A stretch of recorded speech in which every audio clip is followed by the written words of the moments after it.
Hello guys, this is Chanda and welcome back to my YouTube channel. In this video आज मैं CTET की regarding बात करना चाहूँगी। सीटेट जो हमारा अभी सेंट्रल एलिजिबिलिटी टेस्ट जो फरवरी में कंडक्ट कराने वाला है सीबीएसई, उसमें आप वन टाइम में कैसे अटेम्प्ट करें पेपर अपना, ताकि वो क्लियर हो जाए और ज़्यादा आपको परेशानी ना हो और आपको इधर उधर भागने की ज़रूरत नहीं है। अगर आप इस वीडियो पे आ गए हैं तो प्लीज़ इस वीडियो को लास्ट तक देखिएगा, आपको डेफिनेटली कुछ ना कुछ बेनिफिट मिलेगा ही मिलेगा। और मैं तो बोलूँगी कि अगर आप मेरी स्ट्रेटजी फॉलो करेंगे तो आप भी अपना सीटेट वन टाइम में ही 1 महीने के अंतर्गत ही निकाल सकते हैं। जैसे मैंने अपना 1 महीने के अंतर्गत सीटेट क्वालिफाई किया। मैंने बिल्कुल भी कोई स्टडी नहीं करी थी सीटेट की रिगार्डिंग, सच बता रही हूँ मैं। और मैं सिर्फ 1 महीने के अंतर्गत मैंने कुछ यूट्यूब चैनल देखे और अपना थोड़ा सा नोट्स बनाया और उससे ही मेरा सीटेट बहुत अच्छे से क्वालिफाई हो गया। और मेरे दोनों पेपर एक साथ ही निकला है, मतलब ये प्राइमरी और अपर प्राइमरी दोनों पेपर मेरा एक साथ ही क्वालिफाई हुआ है। और विद इन 1 मंथ मैंने तैयारी की थी। बहुत ज़्यादा इधर उधर मैंने रिसोर्सेज नहीं इकट्ठे किए थे। 1-2 बुक मैंने परचेज करी थी, सच बता रही हूँ। इसमें कोई फेक बात नहीं है। अगर आप इन बुक्स को देखना चाहेंगे तो प्लीज़ मैं वीडियो के लास्ट में इन बुक को दिखा दूँगी आपको। अगर आपने अभी तक कोई भी रिसोर्सेज अपने पास नहीं कलेक्ट किया है या आपके पास कुछ भी अभी नहीं है, चाहे वो सीडीपी से रिलेटेड हो, हिंदी इंग्लिश मैथ हो, और चाहे जीके जीएस जो भी चीज़ें हों, मैं पूरा टू द पॉइंट बात करूंगी इस वीडियो में कि अगर आपने इस तरीके की स्ट्रेटेजी फॉलो करी तो आपका डेफिनेटली सीटेट 1 महीने के अंतर्गत ही निकल जाएगा। बहुत ज़्यादा पैनिक होने वाली बात नहीं है। देखिए, सीटेट का एग्ज़ाम का हम थोड़ा सा रेशियो देखते हैं। हमारा जो 2011 से लेकर 2024 तक अभी तक का जो सीटेट का एग्ज़ाम हुआ है, उसका थोड़ा सा एनालिसिस करते हैं। सबसे पहले देखिए, सीटेट आसान तो है, मुश्किल नहीं है, बट सीटेट को समझना पड़ेगा कि हमारा पेपर क्या, किस लैंग्वेज में हमको क्या चीज़ मांगना चाहता है, वो पेपर हमारा किस तरीके का है। तो सबसे पहले हम दिसंबर वाला डाटा देखते हैं कि कितना हमारा हार्ड एंड टफ है। 2024 का दिसंबर का रिकॉर्ड हम सबसे पहले देखते हैं कि 5,72,000 कुछ लोगों ने फॉर्म फिलअप किया था। फर्स्ट पेपर की बात कर रहे हैं, बट स्टिल क्या हुआ, 1,38,000 कुछ लोगों ने क्वालिफाई किया। ये दिसंबर 2024 का डाटा है। और सेकंड देख लेते हैं कि जो हमारा जुलाई में पेपर हुआ था, उसमें करीब करीब जुलाई में 6,78,000 करीब लोगों ने फॉर्म फिलअप किया था, बट 1,28,000 के करीब क्वालिफाई हुए थे। ये फर्स्ट पेपर का डाटा है। सेकंड पेपर का देख लेते हैं। सेकंड पेपर का जुलाई 2024 का देख लेते हैं, तो 14 लाख कुछ लोगों ने फॉर्म फिलअप किया था, बट स्टिल कितने क्वालिफाई हुए, 2,39,000 करीब, मतलब 2,40,000 के करीब क्वालिफाई हुए थे। ऐसे हम देख लेते हैं दिसंबर 2024 वाला सेकंड पेपर का डाटा देखते हैं, तो 11,36,000 लोगों ने फॉर्म फिलअप किया था। ये आंकड़ा बहुत बड़ा होता है। पहले आप इसको ध्यान से समझने की कोशिश करिएगा, सीटेट हमारा क्या है। देखिए, 11,36,000 लोगों ने फॉर्म फिलअप किया था, बट स्टिल कितने क्वालिफाई हुए, 1 लाख करीब 1,40,000 के करीब लोगों ने पेपर क्वालिफाई किया। तो देखिए आप कितना ज़्यादा अभी, मतलब लोग कितना ज़्यादा फॉर्म फिलअप कर रहे हैं, बट स्टिल क्वालिफाई कितने हो रहे हैं, कम, बहुत ही कम हो रहे हैं। बट हो क्यों रहे हैं, ऐसा मैं क्यों बोल रही हूँ कि इतने कम लोग आ रहे हैं, जबकि सीटेट आसान है फिर भी इतने ज़्यादा मतलब फॉर्म फिल हो रहे हैं। तो बट क्वालिफाई जो है बहुत एवरेज भी नहीं आ रहा है उसका। तो सबसे पहले मैं बात करूँगी, देखिए आपकी अप्रोच जो होनी चाहिए एग्ज़ाम की, वो बहुत लोग गलत कर देते हैं। मतलब डायरेक्ट उन्होंने फॉर्म फिलअप किया, कुछ इधर उधर का जो भी अपना पढ़ा, जिस हिसाब से, मैं गलत नहीं बोलूँगी, लेकिन उनकी जो अप्रोच है ना, वो सीटेट की रिगार्डिंग अप्रोच सही नहीं है। इसलिए इतना बड़ा डाटा में लोग फॉर्म फिलअप करते हैं, बट इतनी छोटी रेशियो में ही वो क्वालिफाई कर जाते हैं। मतलब इतना बड़ा रेशियो नहीं हो रहा है। चाहे 2011 से लेकर 24 तक का डाटा आप उठा के देख लीजिएगा, एक बार आप सर्च जरूर करिएगा अपने बिहाफ पे, ताकि आपको भी आइडिया लगे कि क्या चीज़ें सीटेट में मतलब हम गलतियां क्या करते हैं जो हमारा पेपर नहीं क्वालिफाई होता है। तो इस तरीके का देखिए, हम सबसे पहले एग्ज़ाम पैटर्न समझते हैं। एग्ज़ाम पैटर्न में हमारा क्या होता है, 155 का 150 का पेपर है, 150 मार्क्स के, 2.5 घंटे का हमारा पेपर है। इसमें निगेटिव मार्किंग बिल्कुल भी नहीं है, नो निगेटिव मार्किंग। तो पेपर हमारा यहाँ पे थोड़ा सा इजी हम कह सकते हैं। ऑफलाइन पेपर होना है। पेपर पास होने के लिए जनरल कैटेगरी वालों को 90 मार्क्स लाने हैं, और जो अदर कैटेगरी है उनको 82 मार्क्स में उनका क्वालिफाई है। और पेपर का स्ट्रक्चर हम देख लेते हैं, तो क्या है, हमारा कंटेंट रहेगा, फैक्ट रहेगा, पेडागोजी रहेगी, एनसीईआरटी रहेगी और सब्जेक्ट पेडागोजी रहेगी। ये इंपॉर्टेंट है, सब्जेक्ट पेडागोजी, इसमें लोग ज़्यादातर मात खा जाते हैं, सब्जेक्ट पेडागोजी लोग नहीं समझ पाते हैं, तो ये भी रहेगी। और पेपर का पैटर्न देख लेते हैं, तो सीडीपी रहेगी 30 नंबर की, ईवीएस 30 नंबर का, मैथ्स 30 नंबर का, लैंग्वेज सेक्शन हमारा 30 नंबर का रहेगा और सेकंड लैंग्वेज सेक्शन 30 नंबर का रहेगा। ये पेपर 1 की बात है। पेपर 2 में क्या रहेगा, सीडीपी भी 30 नंबर की रहेगी, प्लस एसएसटी और जिन या तो साइंस रहे, एसएसटी और साइंस, साइंस और मैथ, या तो किसी का एसएसटी रहेगा या तो किसी का साइंस और मैथ रहेगा, तो उनमें क्या रहेगा 60 नंबर की, और लैंग्वेज हमारी 30 नंबर की आनी है। तो देखिए, आप रेशियो एक बना के चलिए, आपको 150 में सिर्फ 90 नंबर डाले हैं, है ना। तो इसमें आप क्या मजबूत करें कि आपका पेपर इजली, देखिए सीडीपी ऐसा वो है, सीडीपी ऐसा सब्जेक्ट है जिसको आप थोड़ा सा भी टाइम दे लेंगे ना, बहुत ज़्यादा आपको टाइम देने की नहीं है, थोड़ा सा टाइम दीजिए, थोड़ा सा समझ अपनी इन्हेंस करिए। सीडीपी बेशक आप 28-29 मार्क्स ला सकते हैं। मैं अपना दिखा दूँ तो मैंने 27 या 28 मार्क्स सीडीपी में क्वालिफाई किया है। तो दोनों पेपर का बता रही हूँ, एक में 27 है, एक में 28 है। 30 में, आउट ऑफ 30 में बहुत ज़्यादा मैंने कोई रिसोर्सेज नहीं इकट्ठा किया, और बहुत ज़्यादा मैंने इधर उधर कोई बैच वैच कुछ भी नहीं देखा था। एक रैंडम यूट्यूब चैनल देखा था, वो लेट्स लर्न करके मैम थी, हिमांशी मैम, उनका मैंने देखा था, उनके ही नोट्स मैंने बना रखे थे और मेरा क्वालिफाई हो गया। मैं यहाँ पे अपना जेन्युइन रिव्यू बता रही हूँ, और आपको भी मैं बता रही हूँ कि आप किस हिसाब से प्रिपरेशन करें जो 1 महीने के अंतर्गत पहले ही अटेम्प्ट में आप दोनों पेपर क्वालिफाई कर जाएं। देखिए, आपको 3 चीज़ें फॉलो करनी होगी। सबसे पहले आपको पीवाईक्यूज़ जो 2011 से लेके 2024 तक के जितने भी पीवाईक्यूज़ हैं, आपको सारे पीवाईक्यूज़ फिर से आपको गो थ्रू करना होगा। पूरा टोटल पेपर आप अटेम्प्ट करिए, कोई भी कहीं से भी प्रैक्टिस सेट कोई भी लेने की जरूरत नहीं है। पीवाईक्यूज़ अगर 2-4 साल का, 6 साल का जितना भी मिल रहा है ना, उतना भी आप कर लेंगे ना, पेपर आपका इजीली निकल जाएगा। सीटेट में क्या है, क्वेश्चन रिपीट हो रहे हैं, रिपीट होते हैं, ये आप नोटिस करिएगा। जब आप पीवाईक्यू सॉल्व करेंगे ना, आपको डेफिनेटली पता चल जाएगा कि क्वेश्चन बहुत ही ज़्यादा रिपीट हो रहे हैं। तो आप पीवाईक्यूज, और अगर हो सके तो आप एनसीईआरटी जरूर पढ़िएगा। एनसीईआरटी से क्वेश्चन आते ही आते हैं, बेशक आते हैं, कोई इसमें वो वाली बात नहीं है। एनसीईआरटी आप अगर एनसीईआरटी आप जैसे ईवीएस हुआ, ईवीएस में 4 या 5 और 6, 3, बस 3 सब मतलब एनसीईआरटी पढ़ लीजिएगा। ईवीएस का 3 का लगता है, और चाहे वो साइंस का हुआ 6, 7, 8 का, सोशल साइंस का हुआ 6, 7, 8 का पढ़ लीजिएगा। अगर नहीं पढ़ पा रहे हैं तो उसके लिए मैं बता रही हूँ, देखिए एक मेरे पास बुक है, ये वाली बुक है, मैंने ये वाली बुक ली थी, मोहित तेजस की है, ये सीडीपी की है। ये देखिए, ये बुक है, इसका मैं कंटेंट आपको दिखाऊं, मतलब टू द पॉइंट कंटेंट है, और एक एक पॉइंट ऐसे है ना, जैसे कोलबर्ग है, उसमें आप कितना ज़्यादा थियरी पढ़ेंगे, बहुत लेंदी होता है, बहुत ज़्यादा।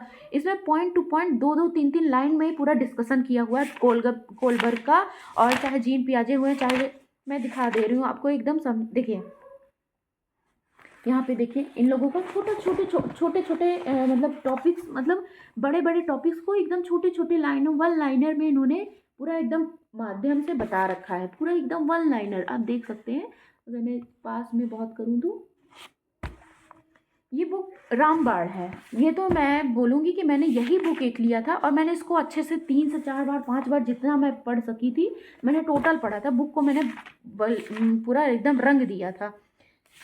इस बुक को अगर आप परचेज कर लेते हैं ना, इसका मोहित तेजस की, ईवीएस की, और ये सीडीपी की, ये बुक आप मार्केट में इजीली आपको 100 रुपये की मिलेगी। 100 रुपये इसका वो प्राइस है, 90 नहीं तो बहुत, अभी अगर वो होगा तो 90-100 के आसपास मिल जाएगी आपको। 100 रुपये इसका वो है प्राइस है बुक का, ईवीएस की और इसकी सीडीपी की।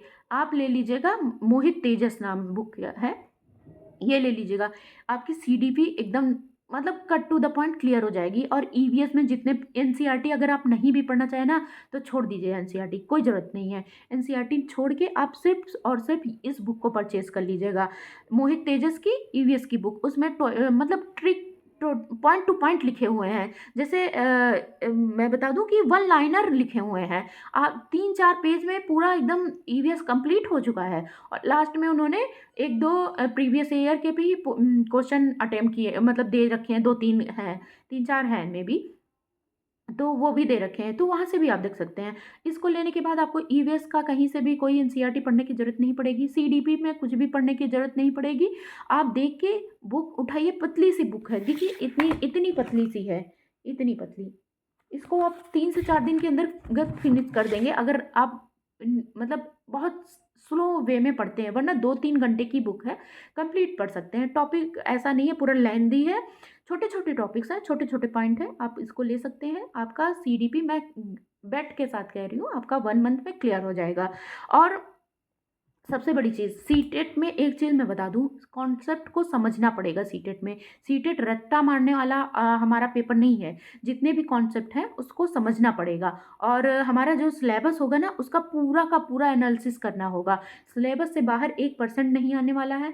टोटल क्वेश्चन जितने भी पीवाईक्यूज़ हैं उन्हीं में से घुमा फिरा के नंबर चेंज करके वही क्वेश्चन दे देता है। कभी-कभी तो ऐसा होता है जो 2013 का क्वेश्चन आ जाता है 16 में, 16 का क्वेश्चन आ जाता है 18 में, 18 का क्वेश्चन 24 में आ जाता है। बहुत ऐसे क्वेश्चन रिपीट होते हैं। तो आप पीवाईक्यूज़ को एक-एक क्वेश्चन आप अच्छे से पढ़िएगा, उसका पूरा डीप एनालिसिस करिएगा।